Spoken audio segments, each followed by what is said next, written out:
stop the wedding right now. Daddy, please stop the wedding. Don't marry her.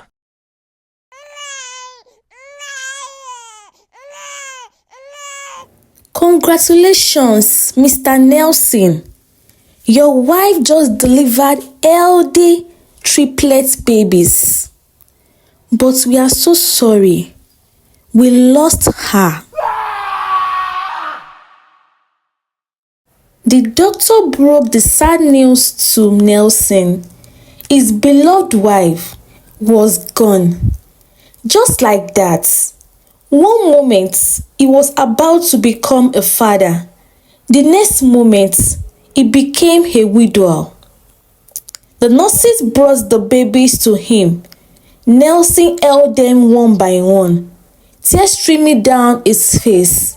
Daniel, Joshua, and Emmanuel. He whispered their names. The names he and his wife had chosen together during her pregnancy. I promise you, boys, I will be both father and mother to you. I will not fail you. Family members came all over to sympathize with them, but Nelson knew that when they all went back to their homes, it would just be him and his 3 boys. Taking care of these 3 kids all alone was not easy. Nelson hired his first nanny, Auntie Bisi. She seemed experienced and came with good reference. But by the second week, Nelson noticed the boys' feeding bottles were not properly sterilized. He showed her the right way to do it. But to Nelson, it seemed she wasn't getting it. After a series of disagreements with her, she paid her off. The second nanny came, Sister Maria. She was always on her phone. Nelson would come back from work and find her chatting and pressing phone while the babies cried in their cots. She lasted just a week. The third one, Auntie Comfort, was actually good with the children, but one day, he caught her eating the baby's food and she was fired immediately. Am I being too difficult? Nelson asked his friend one evening. Guy, you just want things to be done properly, and I know that you are a perfectionist, so it will be difficult for someone to please you 100%. Maybe you should just slow it down, right? By the time the triplet turned 1, Nelson had gone through 8 nannies, but he made sure that no matter how tired he was from work, he spent quality time with his children every single day. At work, he was known as the no-nonsense director. He ran the operations department like a military general. Late coming, he would query you. Incomplete reports, you will come and explain yourself. Mr. Nelson wants to see you in his office, was a statement that made every staff members to be nervous. Sarah, one of the administrative staff, hated him with passion. She had been working under him for 3 years. One Monday morning, Sarah arrived at 9:15 a.m. Nelson called her to his office. Sarah, resumption time is 8 a.m. This is your 4th late coming this month. Sorry, sir. Traffic was horrible. Nelson opened his tablet and showed her the traffic app. According to this, the road was cleared this morning. I have issued you a query. 1 more late coming, you will be suspended. Sarah walked out of his office, fuming with anger. Who does he think he is? Just because his wife died does not mean he should make everyone else miserable. I will deal with this man. Just watch and see. But the truth was, Nelson was not mean. He was just being principled. He believed that if you paid for someone to do a job for you, they should do it well. The workers who were serious and dedicated actually loved working with him because he noticed their efforts and rewarded them. It was only the lazy and dishonest ones who had problems with him. The moment the triplets clocked 2, Nelson's mother started mounting pressure on him. "My son, these boys need a mother. You need a wife. You cannot continue living like this." "Mama, I'm fine. The boys are also fine." "Fine? You are not fine. A man needs a woman by his side. Your house needs a woman's touch. Those boys will soon start asking questions about their mother." Nelson ignored her. He was not ready. His late wife's memory was still fresh. How could they bring another woman into the house they built together? But then came his friend's wedding. During the reception, he noticed a beautiful woman sitting at the singles table. Their eyes met across. Her name was Nkechi. They exchanged numbers and they became friends. She started visiting them. The boys seemed to like her. Nelson's mother was also excited. 3 months into their relationship, Nkechi and Nelson were discussing in the room. "Nelson, I have been thinking, these boys are becoming too attached to you. They need to go and stay with your mother. They are 3 years old, still following you everywhere like chicks. They are distraction to our relationship." Nelson stared at her in disbelief. "You want me to send my sons away?" "Yes, so we can bond properly and build our relationship." "Nkechi, my sons are my life. Anyone who wants to be with me must want them with me also. I think you should leave." That was the last day Nkechi visited the house. The next woman lasted only 2 weeks. She was very lazy. She can sit with her phone from morning till night without doing anything. She couldn't even make a simple jollof rice without burning it. Nelson told her politely that it would not work. After that, Nelson took a break from the whole wife hunting matter. God's time is the best, he told his mother. Sarah sat in her room, scrolling through Instagram. Her friend, Debbie, had just arrived. "Babe, why did you call me with so much urgency? I thought something serious had happened." "Sorry, something serious has actually happened. I have found a way for both of us to hammer big time," Sarah said. "Gist me now." "Okay, you know my boss that I always complain about. The one that is always disturbing your life at work, right?" Debbie asked. "Exactly. The man is rich, Debbie, very rich, and guess what? He is looking for a wife." "So?" Debbie asked.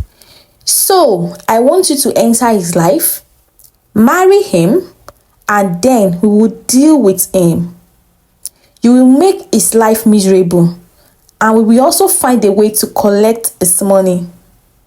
After we succeed, you will divorce him, and we will split everything 50-50.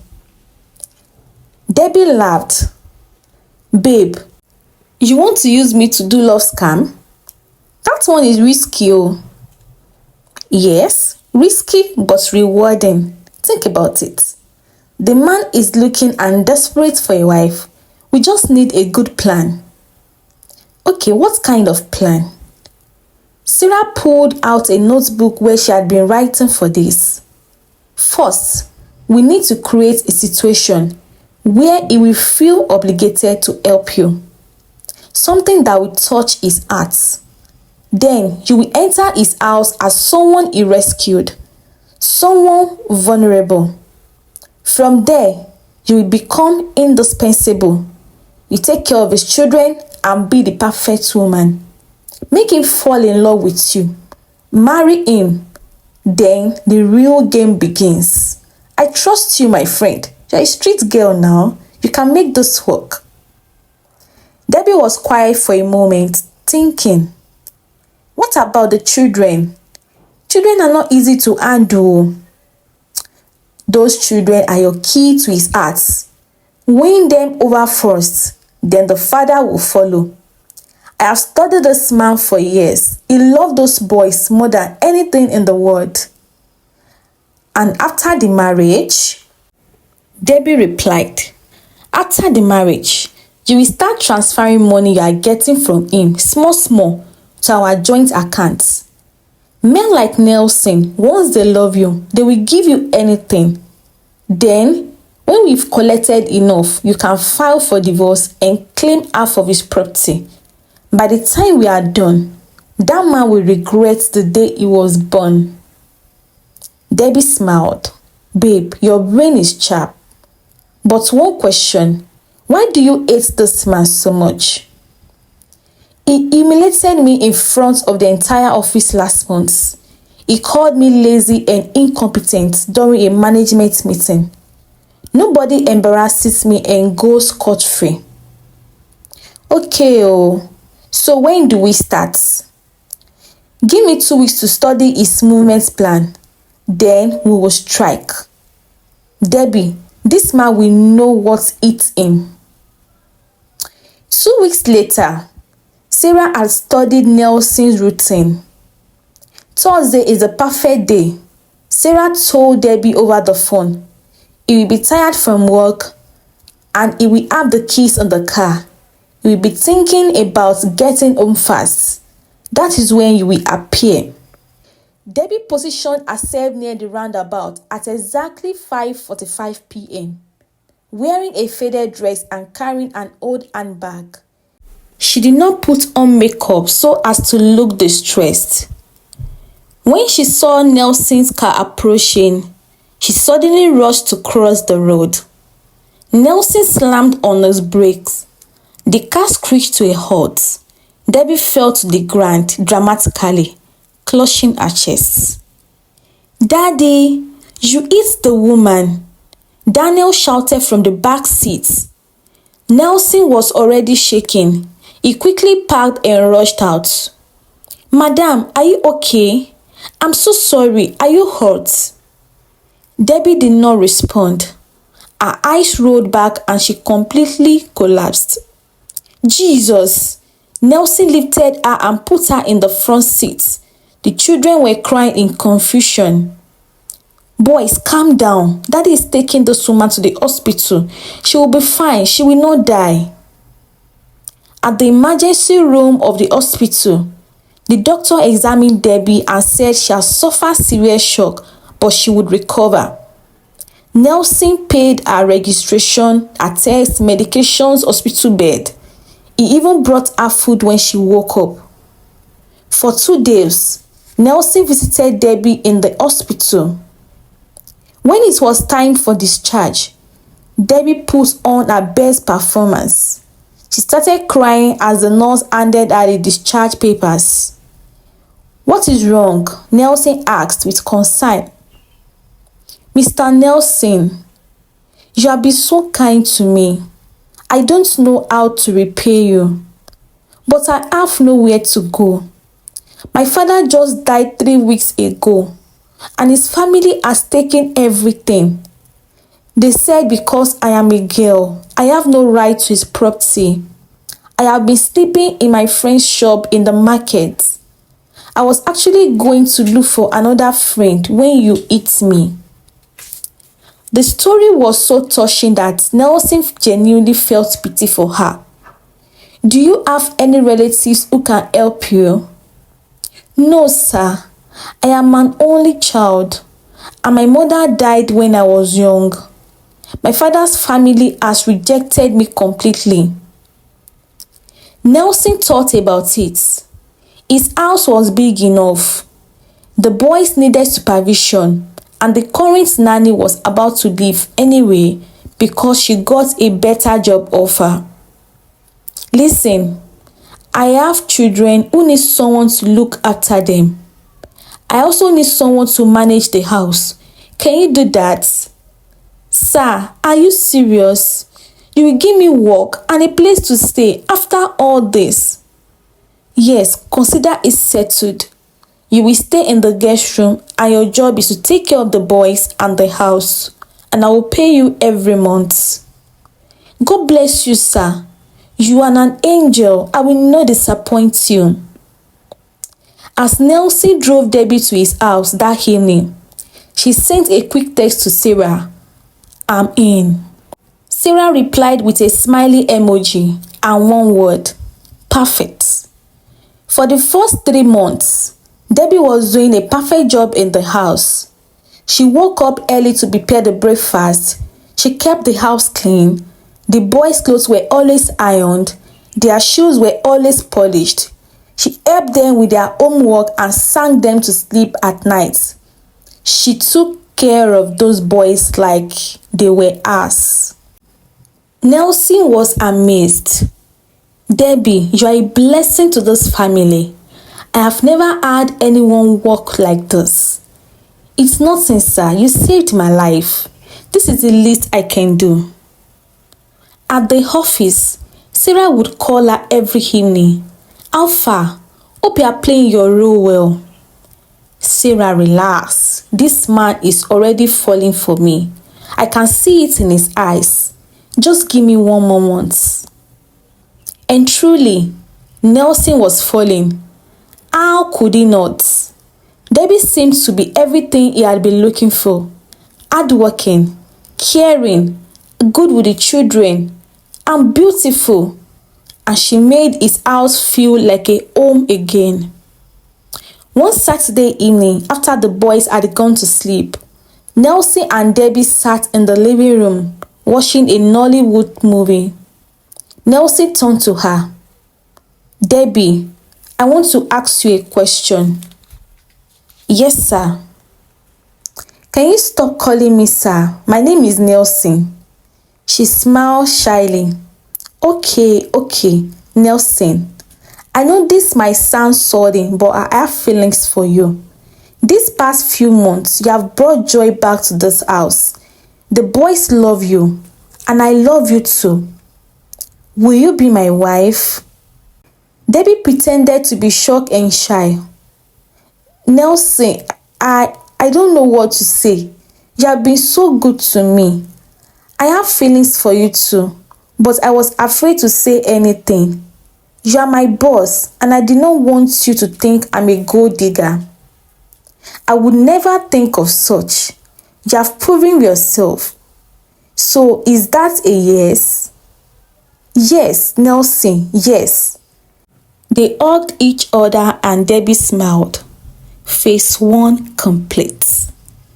Not long after, the real Debbie started to emerge. She would give the boys food she knew they did not like and force them to eat it. And she would threaten them to beat them if they tell their father. She made them to do the work that was not meant for their age. The children started to get confused. This was not the nice Auntie Debbie that Daddy was dating. This is a different version. Whenever they had their father's car on, Debbie would quickly transform. They would all be laughing and playing together whenever Nelson walked in. How are my boys? Did you miss Daddy? Yes, Daddy, they would chorus. The boys wanted to tell their father the truth, but they were afraid. What if Daddy did not believe them? What if Auntie Debbie punished them more?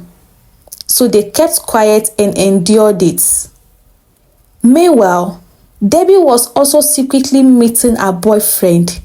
She would sneak out when the boys were asleep and Nelson was also working late.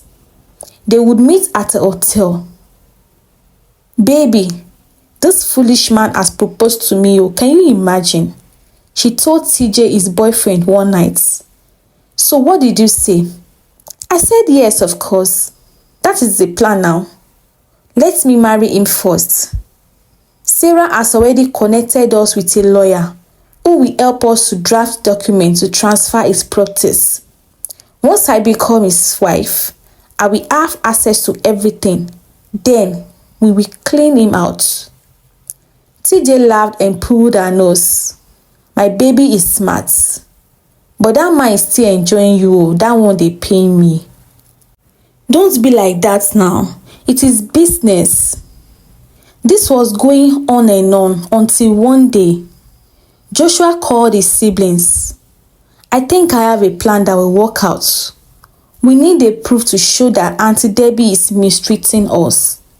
We will record her with the phone Daddy gave us. Joshua showed them the phone. With this, I will hide it and record all she's doing to us whenever Daddy is not around. For 3 months, the children became secret agents. Joshua would hide the phone in the living room, in the kitchen, and in the bedroom. He made sure he recorded everything Debbie was doing to them. One day, Debbie was on the phone in the living room, thinking the boys were outside playing. Joshua had hidden the phone under the sofa. Sarah, this man is too foolish. He is planning a big wedding. His family, my fake family, everybody will be there. I have even told him that my people are from Enugu. He believed everything. What about the children? Those children, I will deal with them after the wedding. Right now, I am just managing them. But once I become their stepmom, they will see the real me. Those ones they are seeing now is just the tip of the iceberg. In fact, I'm thinking of sending them to boarding school far away, maybe in Jos or Kaduna, anywhere far from here. After some months, I will find a way to get rid of their dad totally and take possession of his properties. The children were so afraid when they listened to the recording. We have to stop this, Joshua told his brother. But how? Daniel asked. I have an idea, but we must be very brave. The wedding day arrived on December. The venue was beautifully decorated. Family and friends came from everywhere. Nelson looked handsome in his white suit. Debbie wore a big wedding gown, smiling like an angel. The pastor was from Nelson's church. He preached about love and commitment. Then he reached that famous part of every wedding. If there is anyone here who has any reason why these two should not be joined together in holy matrimony, speak now or forever hold your peace. Usually, this part is just a formality. Nobody ever speaks. But today was different. 3 small voices rang out clearly. We do. Everyone turned around in shock. The boys raised their hands and stood up. Boys, sit down, Nelson said, confused and embarrassed. No, Daddy, Joshua said firmly. We need to show you something very important. Joshua, this is not the time, please. Daddy, please, it's about Auntie Debbie. We have been keeping a secret, but we can't keep it anymore. The church was completely silent. Even the DJ stopped the music. Debbie's face had turned pale. Sarah looked like she wanted to run. What secret? Nelson asked. The 3 boys walked to the altar. Joshua ordered the phone. Nelson collected the phone. The pastor leaned to watch too. He played the video and he saw the recordings of how Debbie had been mistreating his children in his absence. But the last video he played was the most shocking. Debbie's phone conversation with Sarah, talking about stealing his money and arranging to get rid of him after the wedding. The church erupted in shouts. Jesus, have mercy. People were shouting. Debbie tried to run, but Nelson's cousin blocked the door. She fell to her knees. Nelson, please, I can explain. Those children are lying. They've edited those videos. Edited? Pastor said, that is clearly your voice, and those are real videos of you beating those small children. Sarah tried to sneak out from the back, but someone shouted, that woman there, she is the one Debbie mentioned in the video. Grab her. Sarah was caught and brought forward. Both women were crying and begging, but nobody had sympathy for them. Nelson knelt down and hugged the three sons tightly, tears streaming down his face. I'm so sorry, boys. I'm so sorry. Daddy failed to protect you. I was blind. Please forgive me. We forgive you, Daddy, Joshua said. We just wanted to protect you. The police were called. Debbie and Sarah were arrested for conspiracy to commit fraud and attempted murder. The evidence from the phone was more than enough. Nelson took his boys home. That evening, they sat together in the living room. Daddy, are you sad? Emmanuel asked. No, my son, I am grateful. You three saved my life today.